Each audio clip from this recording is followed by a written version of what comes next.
CM Revanth అధ్యక్షతన CLP భేటీ కొనసాగుతోంది. Party line దాటుతున్న ఎమ్మెల్యేలపై serious గా ఉండాలని సీఎల్పీలో ఓ నిర్ణయానికి వచ్చారు.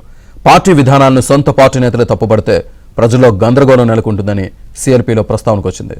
పార్టీ విధానాలపై అనుమానాలుంటే అంతర్గతంగా చర్చించాలని పలువురు సీనియర్ నేతలు సూచించినట్టు సమాచారం. అలాగే రాష్ట్ర ఆర్థిక స్థితిగతులపై ఎమ్మెల్యేలకు సీఎం రేవంత్ రెడ్డి వివరించారు.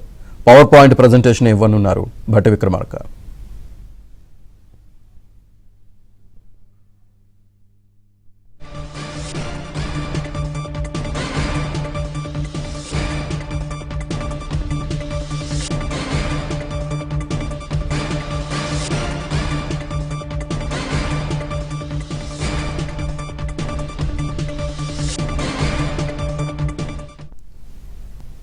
సీఎం రేవంత్ అధ్యక్షతన సీఎల్పీ భేటీ కొనసాగుతోంది. పార్టీ లైన్ దాటుతున్న ఎమ్మెల్యేలపై సీరియస్ గా ఉండాలని సీఎల్పీలో ఓ నిర్ణయానికి వచ్చారు.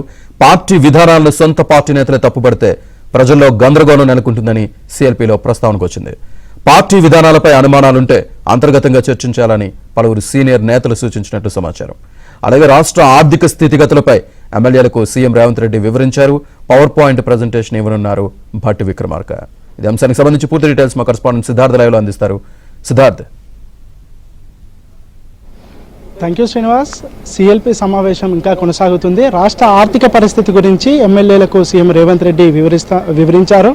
దాని తర్వాత రాష్ట్రంలో ఆర్థిక పరిస్థితి ఏ విధంగా ఉంది, రాబడి ఏ విధంగా ఉంది, సంక్షేమ పథకాలకు అభివృద్ధి కార్యక్రమాలకు ఎంత ఖర్చు అవుతుంది ప్రతి నెల అనే అంశానికి సంబంధించి ఆర్థిక మంత్రి భట్టి విక్రమార్క ఎమ్మెల్యేలకు పవర్ పాయింట్ ప్రజెంటేషన్ ద్వారా ఆ వివరాలన్నింటినీ తెలియజేశారు. ఇక సిఎల్పీలో అనేక విషయాలు చర్చకు వచ్చాయి. కీలకంగా పార్టీలో దాడుతున్నటువంటి ఎమ్మెల్యేలపై సీరియస్గా ఉండాలని సిఎల్పీలో మెజార్టీ ఎమ్మెల్యేలు భావించారు. ఈ విషయాన్ని సీఎం రేవంత్ రెడ్డి అదేవిధంగా పార్టీ చీఫ్ మహేష్ కుమార్ గారు ప్రత్యేక దృష్టి సారించాలనే విషయాన్ని ఎమ్మెల్యేలు చెప్పారు. ఎందుకంటే పార్టీ ఒక లైన్లో ఉండి ఎమ్మెల్యేలు మరొక లైన్లో ఉంటే ప్రజల్లో కన్ఫ్యూజన్ ఏర్పడుతుంది. దీనివల్ల పార్టీ అప్రతిష్ట పాలు కావాల్సి వస్తుందనే విషయాన్ని ఎమ్మెల్యేలు సీఎం దృష్టికి తీసుకువెళ్తారు.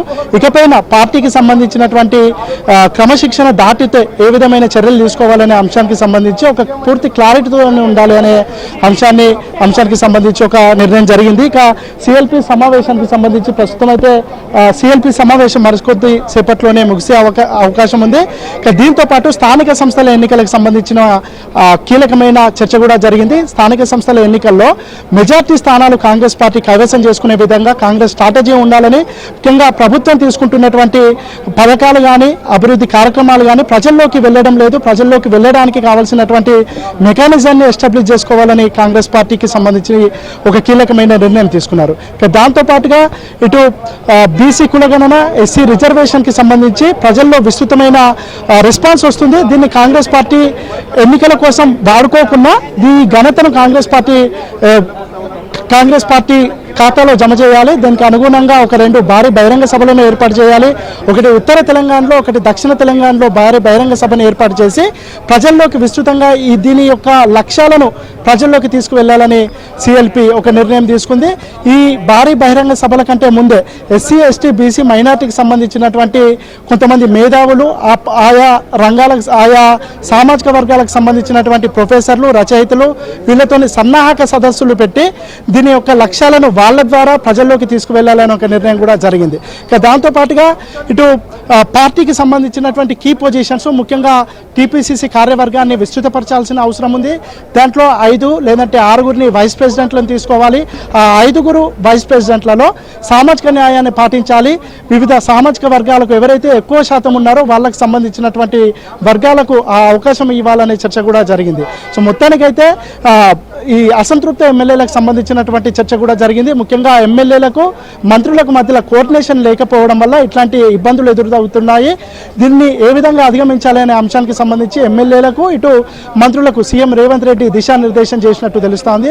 మొత్తానికైతే కాంగ్రెస్ పార్టీలో ఇప్పటి వరకు ఒక ఇబ్బందులు లేదంటే సమస్యలు ఉన్నటువంటి నేపథ్యంలో దానికి చెక్ పెట్టేలా దానికి ఒక పరిష్కారం చూపే విధంగా ఈ సిఎల్పి సమావేశం ఉపయోగపడిందని కొంతమంది కాంగ్రెస్ పార్టీకి సంబంధించినటువంటి నేతలు చెప్తా ఉన్నారు. ఈ సమావేశం అయిపోయిన తర్వాత ఇక్కడ నుంచి నేరుగా శంషాబాద్ వెళ్ళనున్నారు CM Revanth Reddy, deputy CM Bhatti Vikramarka, party chief Mahesh Kumar Goud, party incharge Munshi వీళ్ళందరూ సాయంత్రం మల్లికార్జున ఖర్గేతో భేటీగానున్నారు. రాష్ట్రానికి సంబంధించినటువంటి విషయాలు ముఖ్యంగా ఈ బీసీ కులగణన, ఎస్సీ రిజర్వేషన్కి సంబంధించిన వర్గీకరణకు ఈ అంశంలో ప్రజల నుంచి వస్తున్నటువంటి మద్దతు, దాంతోపాటు ఈ భారీ బహిరంగ సభలకు కాంగ్రెస్ పెద్దలు ఎవరైనా ఖర్గే కానీ, రాహుల్ గాంధీ, సోనియా గాంధీ, మల్లికార్జున ఖర్గే వీళ్ళలో ఎవరైనా వస్తే బాగుంటుందని వాళ్ళకు ఆహ్వానం కూడా ఇవ్వనున్నారు. ఇక దాంతోపాటు పార్టీకి సంబంధించినటువంటి ఈ కార్యవర్గ విస్తరణ కానీ, దాంతోపాటుగా ఈ ఎన్నో రోజులుగా పెండింగ్లో ఉంటున్నటువంటి మంత్రివర్గ విస్తరణకు సంబంధించిన అంశం కూడా ఈరోజు ఖర్గే దగ్గర ప్రస్తావనకు వచ్చే అవకాశం ఉంది. అయితే స్థానిక సంస్థల ముందట మంత్రివర్గ విస్తరణ చేసినా లేదంటే కార్పొరేషన్ పదవులు ఇచ్చినా కొద్దిగా డిస్టర్బెన్స్ అయ్యే అవకాశం ఉంది కాబట్టి వీటిని స్థానిక సంస్థల ఎన్నికల తర్వాత ఇస్తే బాగుంటుందని పార్టీ అభిప్రాయం అయితే చెప్పనున్నారు. దీనికి సంబంధించి కాంగ్రెస్ పార్టీ ఎలాంటి నిర్ణయం తీసుకుంటుందో, కాంగ్రెస్ పెద్దలు ఏ విధమైన నిర్ణయం తీసుకుంటుందో చూడాలి.